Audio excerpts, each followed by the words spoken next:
Kaitlyn Bristowe has done it. She's won the Mirrorball Trophy, which means that's 2 years and 2 bachelorettes as Dancing with the Stars champion. Bachelor Nation now has a stranglehold on this competition, and I am already pleased to announce that your winner of Dancing with the Stars next year is Matt James. Can't wait for that. But seriously, I am really happy for Kaitlyn, knowing this was something she always wanted to do after she was the Bachelorette, but was denied it, and now here she is, a Mirrorball champion, with a boyfriend in Jason who does super supportive stuff like this. Say it! Say it! Say it!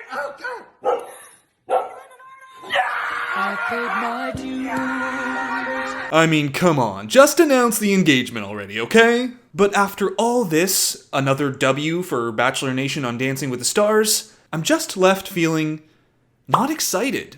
And it has nothing to do with Kaitlyn. Something just felt missing this finale and, quite frankly, this whole season. But hats off to Kaitlyn. I don't want this to take away from her win, as I thought she was one of 3 people who deserved to be in the finale and was worthy of the win. Sorry, Nelly, but you got 9s when they were giving out 10s like they were breadsticks at Olive Garden. But like I said before, this season and this finale felt off. I didn't really feel engaged in the episode until the second half, and I'm sorry, but these filler segments... What do I want? I don't know, the competition is so tight! I meant, what do you want with your burger? Oh. They need to stop. Just stop. So, why did I feel this way? Honestly, there were times I didn't know because the same basic formula for the show is still there, but I think it boils down to this. We got a season that was just way too overproduced. Really. Now, is it because of this new direction the show has gone in, with Tyra Banks, who's out here looking like she just watched Drop Dead Gorgeous? The Washington Monument, atomic power, my Uncle Phil's world's largest ball of twine in Bundy, Minnesota. I chose Mount Rushmore. And I choose the Statue of Liberty. Is it how lenient the judges have been, giving out high scores because that seems to be what they have to do as the season goes on? I swear, I could have brought out my dogs on stage for their morning pee, and afterwards I would have heard 10! 10! 10! And I don't think the easier scoring is necessarily on the judges' shoulders. I took a look back, and last year they gave out 21% less 10s than this year.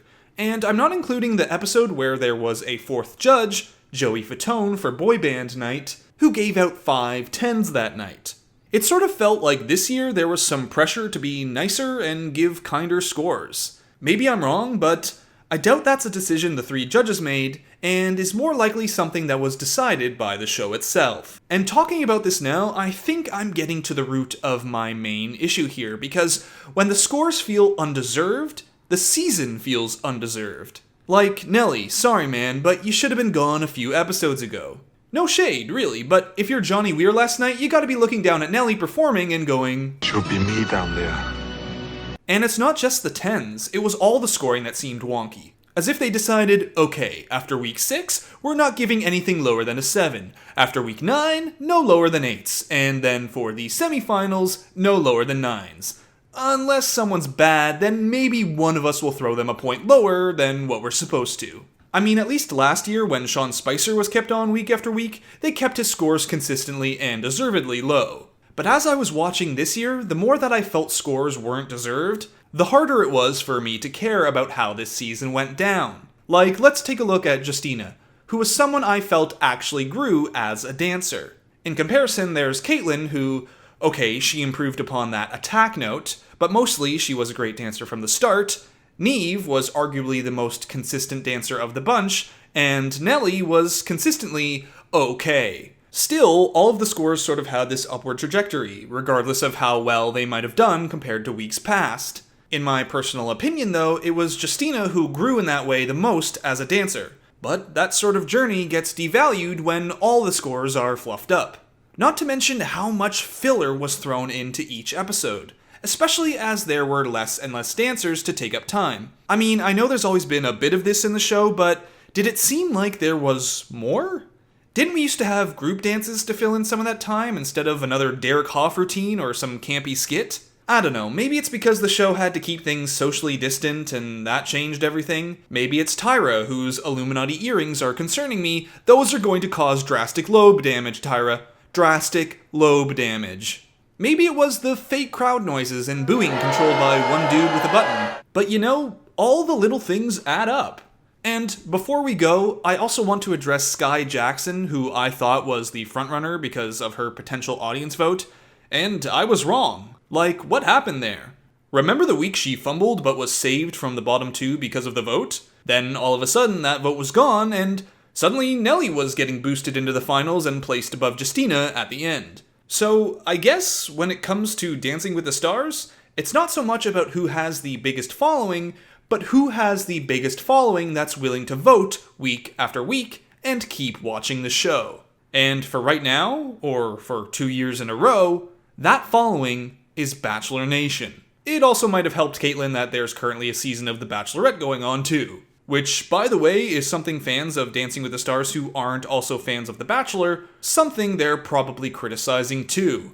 Oh, great, another Bachelor alum wins. Unless they're planning to throw Jorge from Paradise in next year, it seems as though it's just inevitable that someone from this franchise is going to win, or at least get fast-tracked to the finale. Which is kinda true.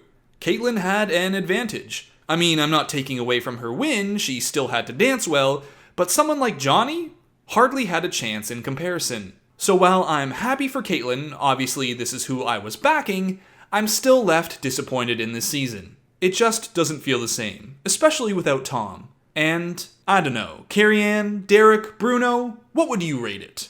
10! 10! Yeah, figures. So that's it for this video on the Dancing with the Stars finale. If you enjoyed the video, give it a like and make sure to subscribe to the channel, as we've got tons of Bachelor Nation goodness to talk about in the week to come, including the new episode tonight, a preview for next week, and new season previews dropped during this episode of Dancing with the Stars for Tayshia, and a season preview for Matt James the Bachelor as well. So until next video, Bachelor Fantake, out.